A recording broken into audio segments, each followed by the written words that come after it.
ముందు వృద్ధురాలు ఉదయం ముగ్గు వేస్తున్న సమయంలో గుర్తు తెలియని దుండగులు మెడల నుంచి 6 తులాల పుస్తెల తాడును ఎత్తుకెళ్లిన ఘటన తూప్రాన్ పట్టణంలో చోటు చేసుకుంది. వివరాల్లోకి వెళ్తే తూప్రాన్ పట్టణంలోని ఎల్లమ్మ కాలనీలో ఉదయం 7 గంటల సమయంలో రంగమ్మ అనే వృద్ధురాలు తన ఇంటి ముందు ముగ్గులు వేస్తూ ఉండగా తెలియని వ్యక్తి బైక్ పై వచ్చి తన మెడలో ఉన్న 6 తులాల పుస్తెల తాడును ఎత్తుకెళ్లాడని వృద్ధురాలు అరవడంతో చుట్టుపక్కల వారు వెంబడించడంతో తన ద్విచక్ర వాహనాన్ని వదిలిపెట్టి పారిపోవడం జరిగింది. దీంతో సంఘటన స్థానం చేరుకున్న పోలీసులు కేసు నమోదు చేసి విచారణ చేపట్టారు.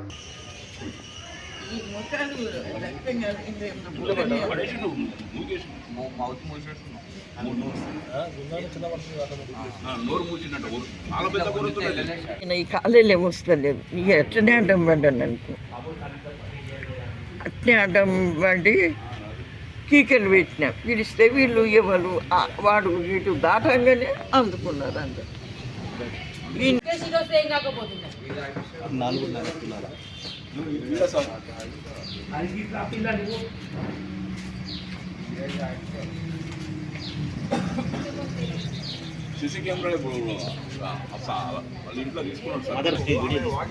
కానీ ఈరోజు కాదు, ఇక ఈయన ఒట్టిగానే నిలబడ్డా, ఇక మూల మీద నిలబడ్డా సరిగా మాట్లాడి చెప్పు.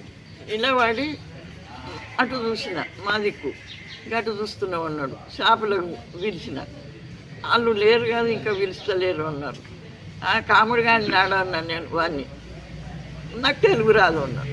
యోగించి వాంతో ఈ మూల మీద ముగ్గు తప్పెత్తేసిన. 6 తులాలు సార్, 5 తులాలు చేపించిన ఆయన నేను 2 వరుసల బందోబస్తు తులాలు ఉన్నాయి. ఎంత? 6 తులాలు.